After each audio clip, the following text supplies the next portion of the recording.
naganganak ang abandonadong aso at napasigaw ang mga staff nang makita kung ano ang iniluwal nito. Ang isang kakahuyan noon ay tila nagtatago dahil sa makapal na niyebeng kumukumot dito. Doon, naninirahan si Tia, isang aso na maitim na balahibo na talaga namang nangingibabaw sa kanyang kapaligiran. Iniwan siya at inabandona sa ganong kahirap na kondisyon. Kapuna-puna si Tia, hindi lamang sa itim nitong kulay, kung hindi dahil sa malaki nitong tiyan na indikasyon ng pagbubuntis nito. Kaya naman si Tia ay palaging naghahanap ng paraan para makahanap ng masisilungan sa kabila ng pagkaabandona sa kanya at hirap sa pagbubuntis. Ay nagagawa pa rin ni Tia na magtiwala sa kahit sinumang tao na lumalapit sa kanya. Imbis na maging agresibo, ay naging palakaibigan pa ito sa mga tao. Masaya siya sa bawat taong dumadalaw sa kanya na parabang inaasahan niya silang darating. Kasabay ng pagwagayway ng kanyang buntot at nagkikintabang mga mata, ay waring nagsusumamo ang aso na mas ligtas na masisilungan. Hindi lamang para sa kanyang sarili, kung hindi gayon din sa buhay ng mga tutang kanyang dinadala. Kaya naman, di na rin katagalan nang may mga rescuers na kumuha kay Tia, kung saan agad nila itong binalutan ng kumot at isinakay ng kanilang sasakyan. Naging tahimik at kalmado lamang si Tia habang dinadala siya sa rescue center. Alam nila na ang kapanganakan ni Tia ay halos nasa tamang oras na, kaya't kinailangan nilang magmadali.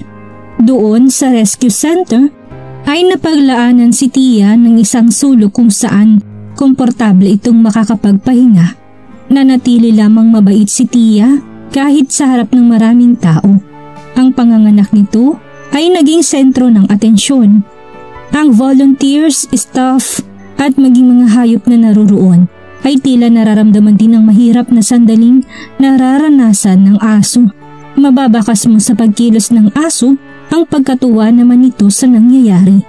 Kaya nanatili itong payapa sa mga taong nakapaligid sa kanya. Gayunpaman, sa ika-6 na araw ng kanyang pagkaligtas, ay parang may bahagyang naiba. Wari mo bang hindi na mapakali si Tia at madalas na naumol ng mahina nang dahil sa kanyang nararamdaman? Para sa mga taong naranasan ng mag-alaga ng buntis na aso, ay alam ang hirap na pinagdaraanan ni Tia. Ang lahat ng ginagawang preparasyon ng shelter ay para masigurado ang maayos na panganganak ni Tia. Ang staff at volunteers ay nagbahagian na ng kani-kanilang mga dasal para sa aso. Hinihiling na sana'y maipanganak nito ang kanyang mga tuta ng ligtas at maayos. Kinabukasan, ang isang mahinang ingay ang biglang nangibabaw sa center. Kasabay ng pagsikat ng araw at ang pag-usbong naman ngayon ng panibagong buhay. Si Tia ay ganap nang nailabas ang una nitong tuta. Isang mahina at basang tuta na naging testamento sa laban ng buhay. Napagmasdan ng lahat kung paanong nagsumiksik ang tuta sa kanyang ina para siya'y mapainitan nito at maalagaan.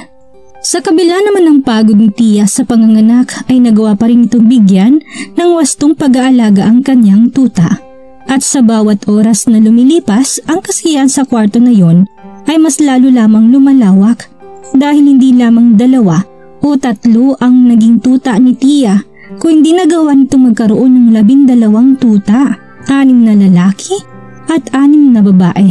Sa bawat pagkakataon naman ng center, sa tuwing may nanganganak na aso sa kanila, ay labis silang napupuno ng kaligayahan.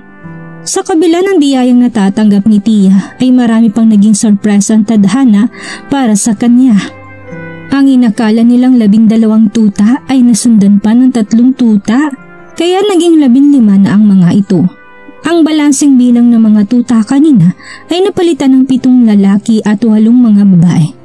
Hindi maialis ng mga tao doon na mapahanga sa lakas ni Tia kung paanong nagawa nitong makapanganak ng 15 tuta nang walang problema at alagaan pa sila nang magkakasabay matapos nitong maabandona at may ligtas ay parabang isang himala kung maituturing. Sa 2 araw sa center Ang mga tuta ay talaga namang napakasayang tignan. Nagsisimula na rin ang mga tuta na pakiramdaman ng kanilang paligid habang nasa tabi sila ng kanilang ina. Si Tia naman ay sinisiguradong palagi ang kaligtasan ng kanyang mga tuta. Ang mabungarang si Tia habang nagpapadede ng napakarami nitong anak ay talaga namang nakakatuwa. Ang eksenang iyon ay nagpapakita ng walang kamatayang pagmamahal ng isang magulang sa kanyang anak. Isa lamang ang sigurado na hanggat nandyan si Tia ay hindi lamang maliligtasan ng kanyang mga tuta ang buhay, sa halip ay lalaki ang mga ito ng maayos. Ang pagiging isang ina, mapahayop ka man o tao ay may kanya-kanyang hamon na dapat kaharapin. Pero para kay Tia, ang bagong yugto na ito ay pinaghalong instinct lamang at labis na pag-aalaga. Sa 15 niyang mga mahihinang pang-anak, ang bawat galaw na ginagawa ng aso ay kalkulado at ligtas. Makalipas ang ilang araw sa 11 araw nila sa shelter, ang mga tuta na hindi pa masyadong nakakatayo noon ay nagagawa na ngayong enjoyin ang kanilang paligid at magkulitan. Gaya ni Tia ay hindi lamang sa pisikal na pangangatawan na laki ang mga tuta, kung hindi gayong din ang kanilang personalidad. Ang iba'y walang takot na nagagawang lumayo sa kanilang ina para lakbayin ang kanilang paligid, habang ang iba naman ay nanatili lamang at hindi lumalayo sa kanila. Sa 15 na araw naman, ang kwarto ay napuno ng mararahang tunog ng mga bagong silang na tuta. Nagawa na rin ng mga tuta na maimulat ang kanilang mga mata para masilayan ang matingkad na kulay ng mundo, dahilan para mas maging mapaglaro na sila sa bawat pagkakataon, kung saan ang lahat ng kanilang makita ay nakakapagpasaya sa kanila, maging sarili man nilang mga anino. Si Tia naman, kahit na maraming tuta na dapat talagaan, ay nagagawa pa rin ang trabaho niya bilang ina at palaging masigurado ang kanilang kaligtasan. Ang enerhiya at sigla ng shelter ang naging higit pa kaysa dati, at ang buhay ngayon ni Tia bilang isang ina ang siyang nagtuturo dito ng patuloy na kaalaman at kasanayan sa bawat oras. Sa bawat paglipas ng araw ay mas nagiging malakas na rin at matakaw ang mga tuta, kaya naman mas naging doble pa ang kanilang naging pangangailangan. Ang mga staff ay nagdadala ng pagkain na wasto lamang at sapat para sa lahat ng tuta at iba pa nilang mga aso. Masiglang nag-aagawan ang mga tuta sa pagkain. Nawari mong sila'y naglalambingan, masaya habang winawagayway ang kanilang buntot. Ang bawat umaga ni Tia ay naging mas masaya pa ng higit kaysa dati, kung saan ang kanyang mga tuta lamang ang nagsisilbi niyang lakas para kayanin ang lahat ng sitwasyon. Sa tuwing mapapalayong ilan sa kanyang mga tuta ay palagi lamang nakahanda si Tia anuman ang mangyari. Ang mapagmasdan ng kanyang mga tuta na maayos at masigla ang siyang nagdudulot sa kanya ng kaligayahan. Sa bawat paglipas ng panahon ay mas nadadagdagan pa ang karanasan ni Tia at ng kanyang mga anak. Kahit may ibang hayop man na nadala sa shelter gaya ng pusa, ay hindi nagpakita ng hindi magandang pag-uugali ang mga aso. Sa halip ay naging mapaglaro pa sila sa bawat oras. Sadyang naging nakakamangha ang lahat. Gayunpaman, kahit na nakakalungkot isipin ay alam ni Tia na kailangan pa rin niyang ihanda ang kanyang mga tuta sa isang bagay na hindi maiiwasan.